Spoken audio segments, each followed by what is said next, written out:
Welcome to episode 8 of the Resilience Chronicles, coming to you raw, unfiltered, and uncut, as always, on the porch with a bunch of doggies. So we'll see how crazy they get in the background at any point.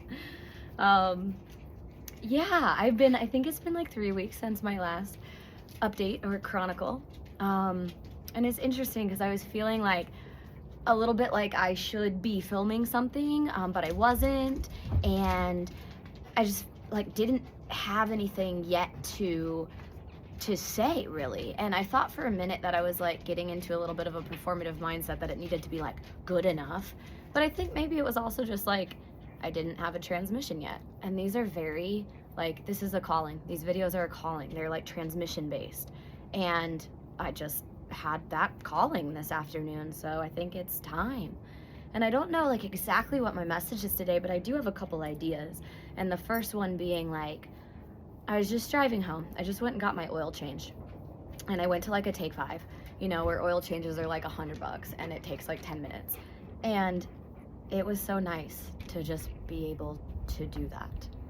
And it kind of like really just struck me how different my life is right now, how much less stress and less worry, and just, yeah, like I knew I've been needing an oil change for, I don't know, like probably a few weeks, but I really realized it like a week ago, and it was like I've been putting it off.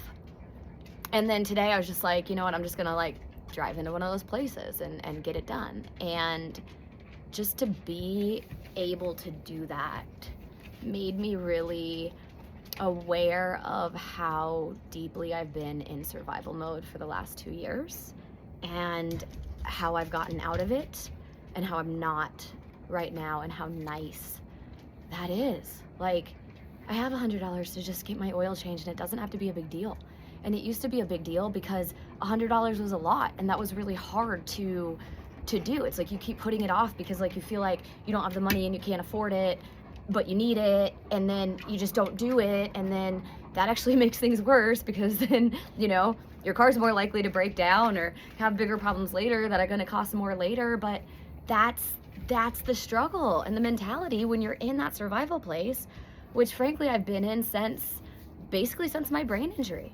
So I mean, it makes sense like that I would have been there, but I didn't, and I knew I was there, but I just had this like moment of like, I'm not there, and that feels so good. It feels so nice.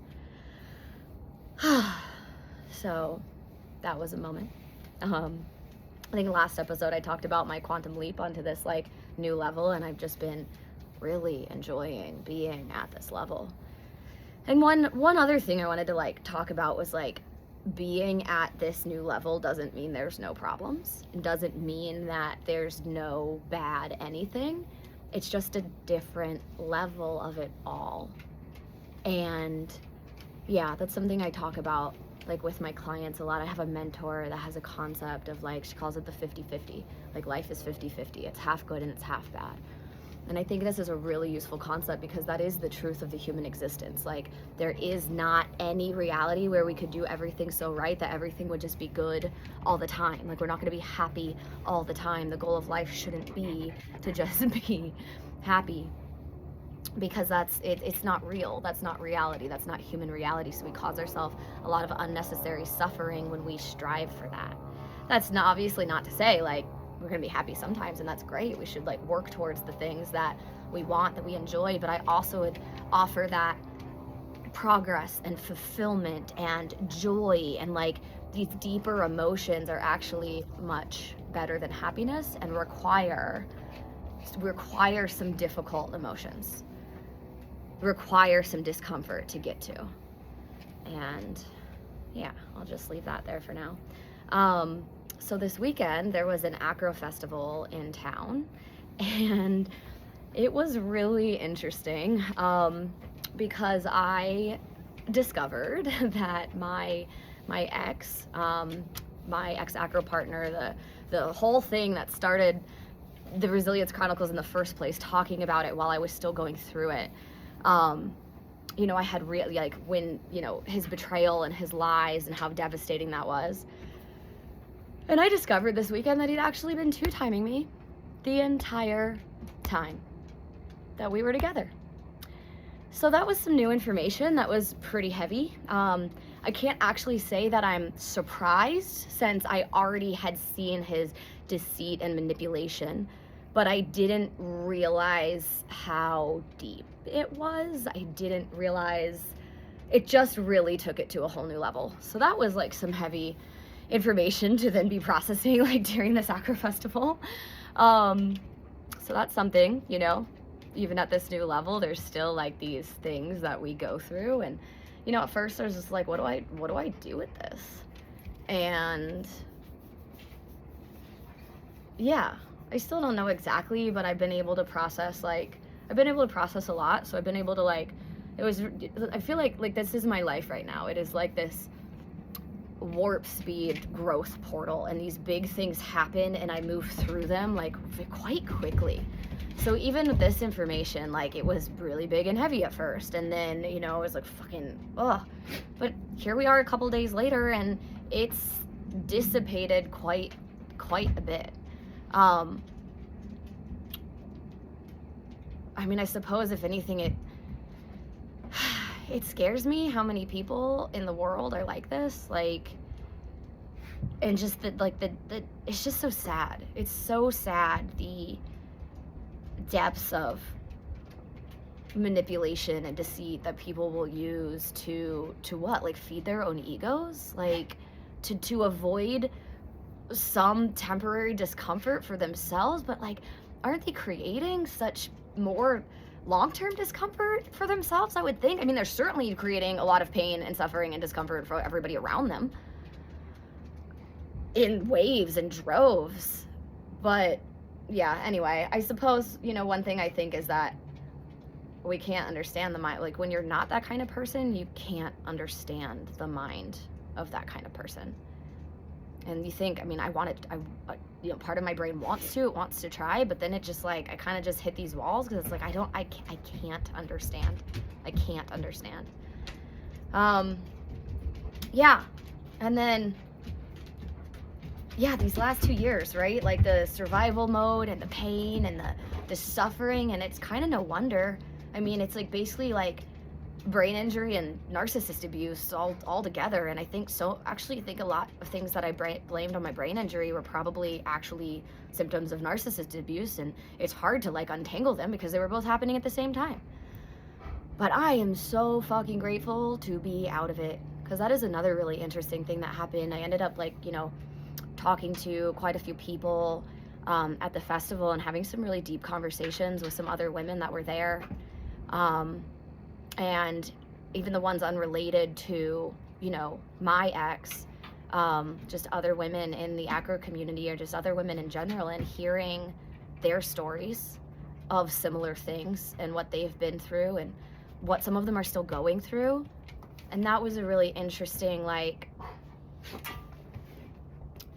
it was just an interesting, like, it's just not just observation but to like, I feel like I saw my past self in them, and it's only been a couple months. Like, I'm not that far removed from these things, but I do feel deeply different than I used to.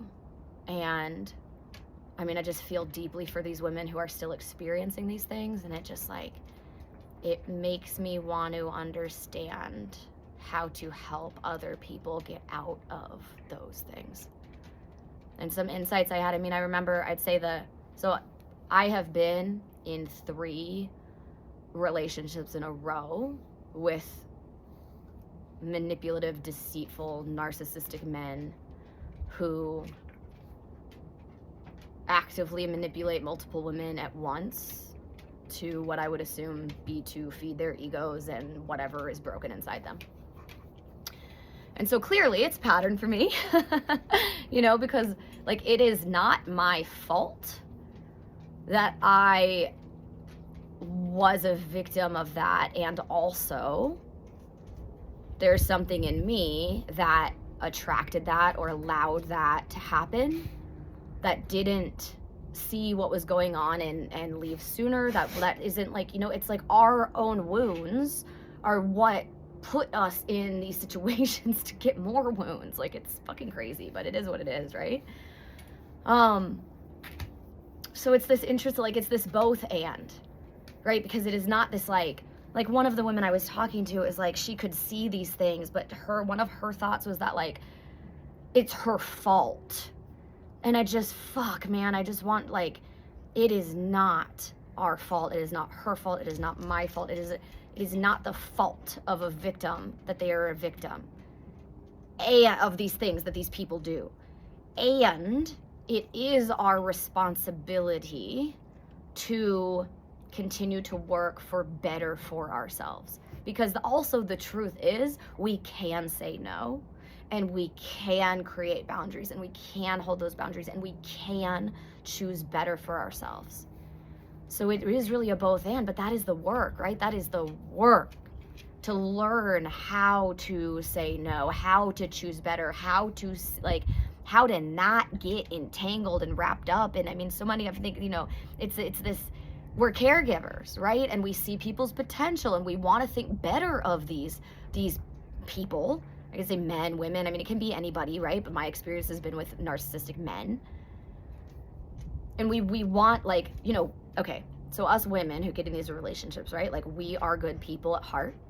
We have wounds, but part of our strengths, right, are good, like, we see potential, and we don't want to believe that it's possible to be as bad as these men fucking are, right? So, like, we like, don't even believe the reality of what they're doing or what they are. I mean, then, of course, they're actually lying to us, so then that makes it, like, more difficult, right?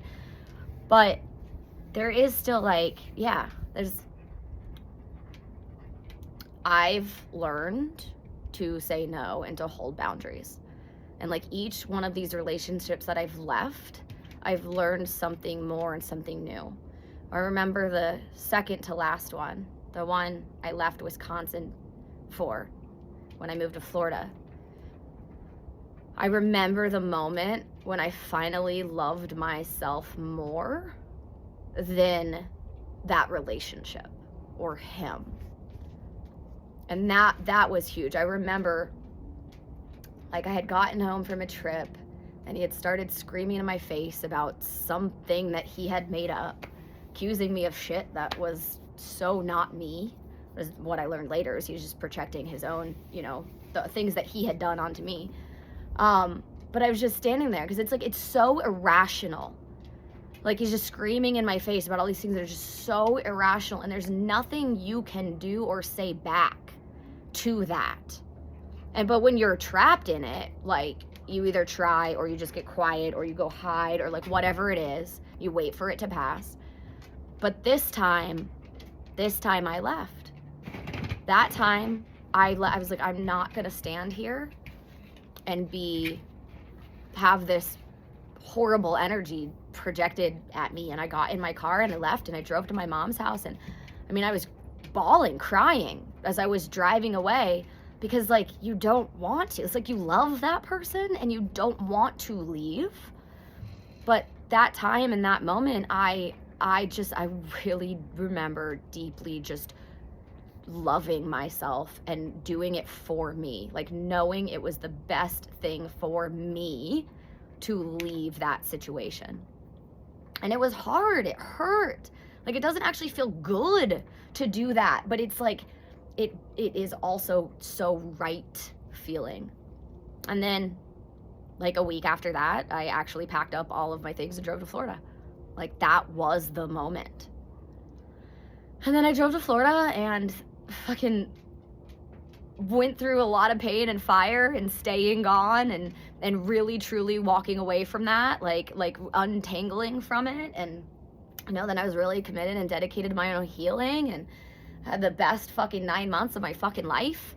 And it was so good. And then this next narcissist walked into my life, although I didn't realize, of course, I fucking didn't realize he was a narcissist at the time. And I wouldn't date him for the longest time. I mean, I think I did sense, and I did see some things. And I'm like, hey, I'm not ready for another relationship, and this dude just isn't quite right. It's not quite right. But man, he kept working on me. And then I had my fucking brain injury. So I really, like, every time I try to be like, you know, sometimes my brain wants to, like, make me feel stupid.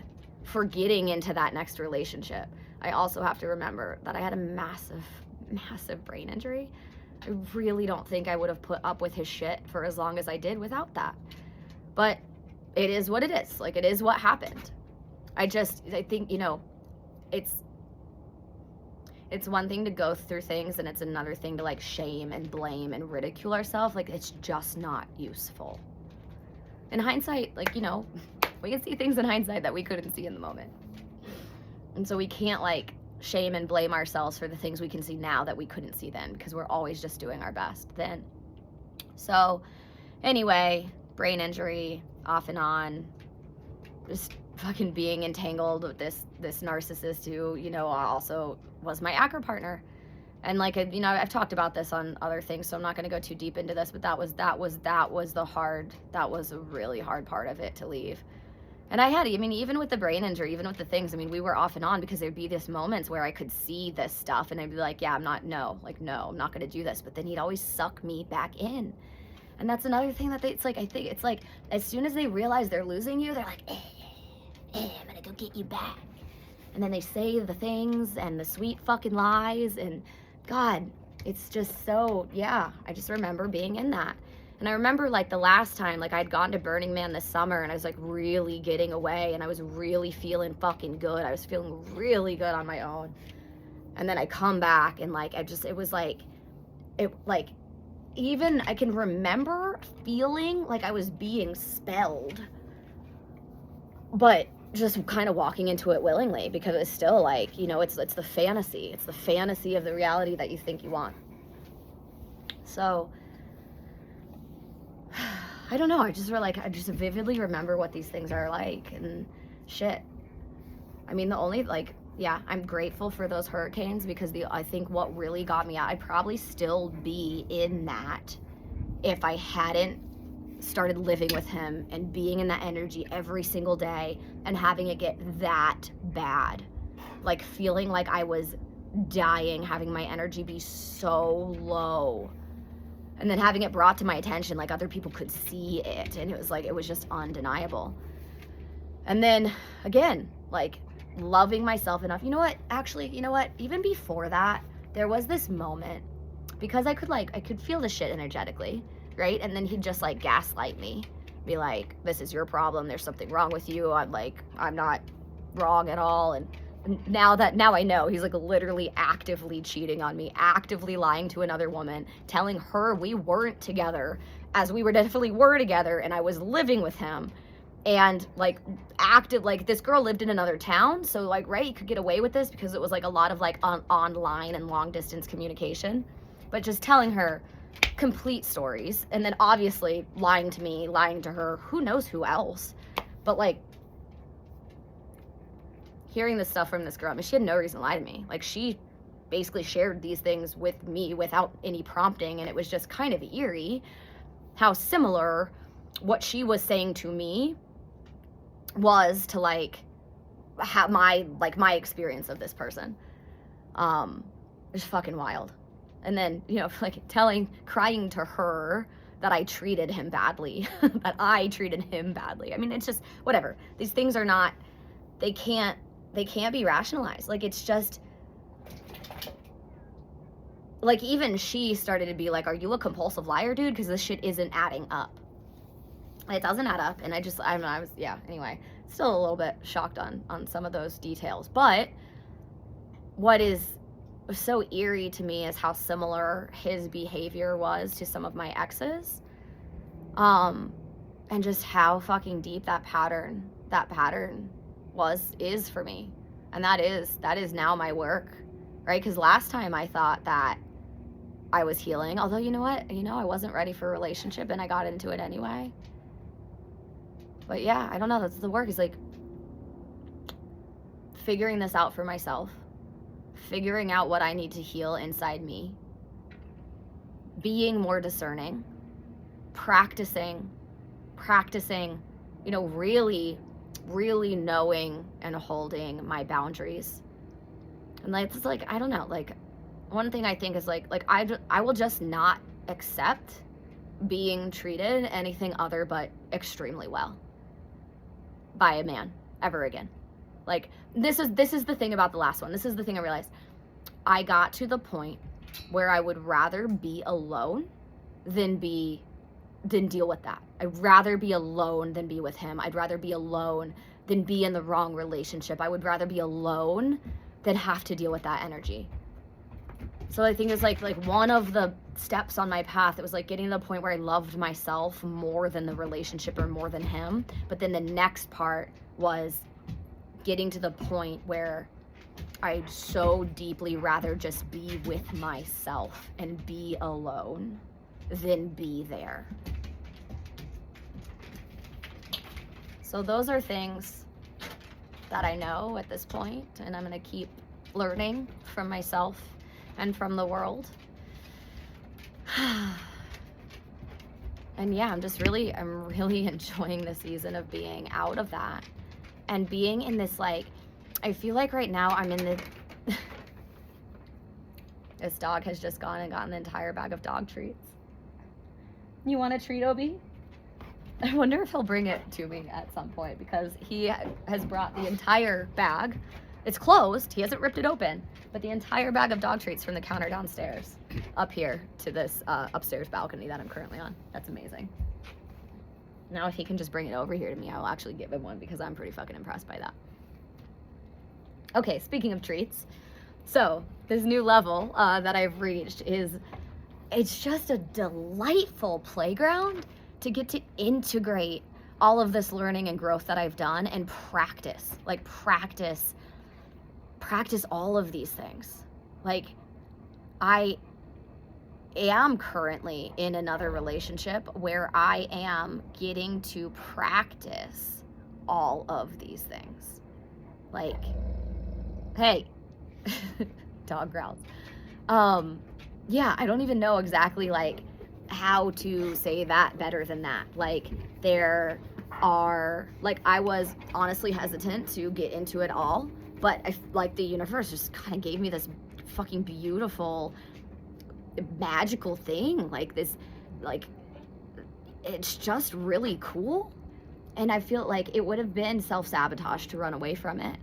And it's a fucking growth portal. It's a fucking growth portal. And I think, like, I wanted to, like, be alone for a long time and just, like, it's easier to be alone. It is so much easier to be alone than be in a relationship. Oh, my God. So much easier. There's the, like, now you have your things and also their things, and then communication and differences.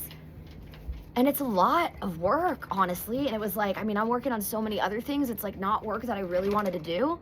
But it was also not something I wanted to say no to, because it is totally, like, it is a meant experience. It's a meant experience. And this person is really fucking cool, and what he brings me is work and growth that I'm meant to do, and I bring him the same.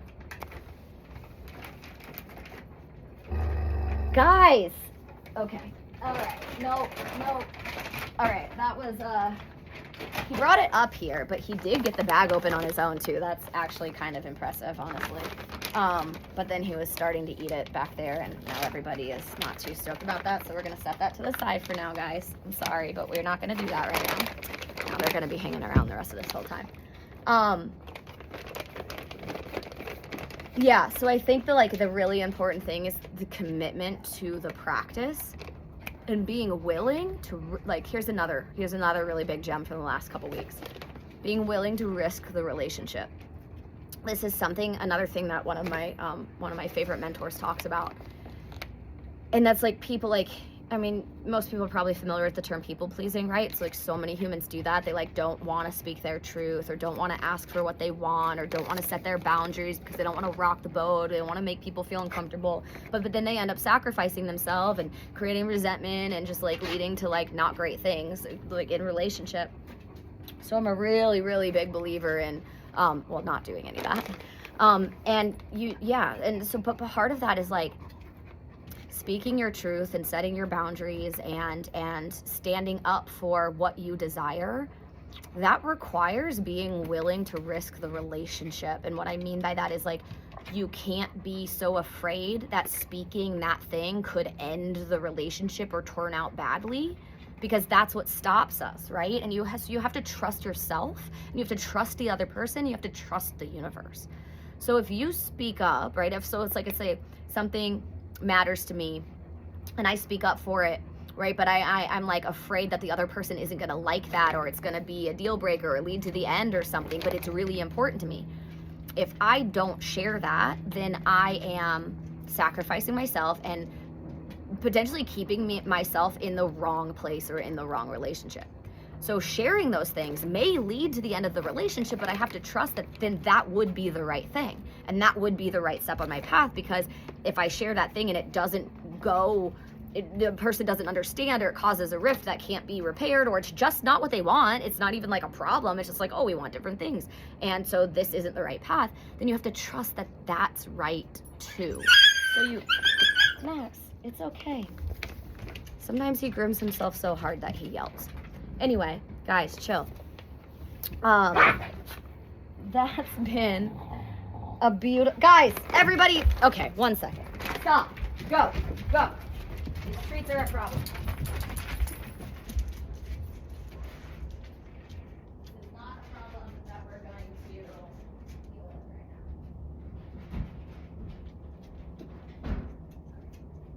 right now. All right.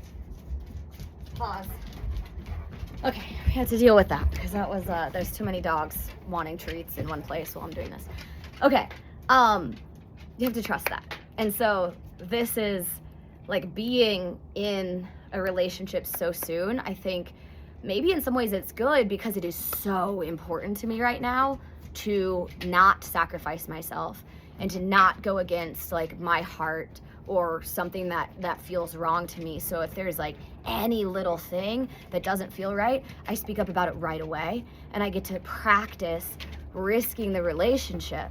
And so far, every time I've done that, it's brought us closer. It's led to a growth conversation or just more same pageness. And sometimes it requires like getting through an uncomfortable conversation to then come to that place of understanding. And that's just what I'll keep doing, you know, and then if it's ever not right, cool, then whatever's next on my path, right? Just either way, right? The goodness and the closeness, or whatever. So it's just, that sacred commitment to myself and my aligned path above all. And just trusting the universe and myself, and that. So I think that's the end of my transmission for now. That's where we're at. I'll be back with more whenever it calls or strikes me. Cool. I hope you guys are all doing amazing, and keep standing up for yourself, on like asking yourself questions, getting to know your own heart, and being okay with the in-between places, because the answers don't always come immediately, and sometimes we have to sit with the discomfort or the emotions and just kind of let them be there. And okay, so let me just talk about that for a second, because it's not just like sitting and wallowing in shit, it's tapping into your capacity as a human to hold multiple things at once, right? Like, for example, this Acro Festival this weekend, I get there. One of the first conversations I have is with this other girl who tells me that my ex had been fucking two-timing me and way worse than I ever fucking imagined. So then I have all of these emotions come up, and I'm in this place with all these people and all their emotions, and Agro festivals can be pretty overwhelming, and to begin with, even without something big and heavy like that. And there's actually quite a few people there dealing with big heavy things, and that energy was just, anyway, it was a lot. And I also have the capacity to hold all of it and more. I can be there experiencing that and have a great time and do things and be happy and joyous and upset and hurt and stressed and all of it. Sometimes our emotions are so big, and we get this kind of it feels like that's everything. And that's when kind of like people tend to hit like their threshold, or like have a panic attack or anxiety attack, or just be so emotional. It's like, I just have to like stay home and not deal with anything. And I mean, of course, if you need a moment, like, you know, take care of yourself in whatever the best way is for you at that time. But I also offer this practice of realizing that you actually have infinite capacity. Like we all do as humans. And I think it's one of the greatest skills that we can learn, is to expand our capacity and tap into that infiniteness that we do have to hold and be with and let pass through multiple emotions at once, and not get so, like not let it take up all the space. Oh gosh, there was one other thing that I wanted to say, but it's like really eluding me right now. So maybe I'll come back with it later if it comes back to me. But yeah, expanding the capacity. And it's kind of like a skill and a practice, but it's also like, it is also possible in one moment to just drop in and recognize that you have infinite capacity. So like both of those things are true. And I'm grateful. I'm so grateful for all the work I've done up until this point to be able to be where I'm at and to be so in tune with my capacity. Oh, that's the thing. So there was a time this weekend where those kind of that the delusion of that was kind of closing in on me, and my brain was very occupied like with this subject. And I realized as that was happening, and then I started kind of like talking to other people and observing and just like holding that inside me, but also being willing like to see other things, that like it's almost like our brain, like we think everything's about us. It's like all about what we're feeling and what's going on inside us, and like then how do people relate to that. But like, you can expand, right? So not have everything be about you and being able to hold more space for more people. But B, so many other people are doing that too, right? So like, so many of us like take what somebody else does personally, or think like make it about us, when it is just not about us at all, because it's really just about them and whatever's going on in their own brain, and may not even be related to us. I don't know if I'm saying this quite right, but like, yeah, like I had this moment where my brain did that, and then I realized it, and then I was able to like expand again, and then expanding and then allowing other people to like just observing and listening and hearing about other people's experiences, and just like, just really having this profound observation. Like so many of us are going through so much.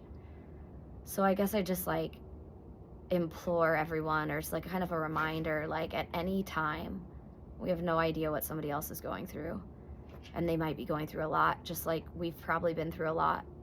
And so just like having grace for each other, like in all as much as possible, like whether it's on the road or at a festival or anywhere you are, anywhere you are. And like expanding your capacity so you have the room to listen and be curious about others and really genuinely hear them and connect with them. Right? Because the more presence we can have with each other, the better. And unfortunately, there's this percent of the population that just doesn't or can't or won't do that too, but I don't know. I don't know what to say about them. I think I read somewhere that it's like 20% of the population are narcissists. That seems like a lot. But that also means 80% aren't. So I'll lean into that. And maybe, I don't know, maybe if we could genuinely connect with each other sooner, it would prevent more people from developing those tendencies or behavior patterns. I don't know. I'm just conjecturing at this point. Okay. I'll be done now. And wish you all the best. Lots of love to everybody that needs it. And bye.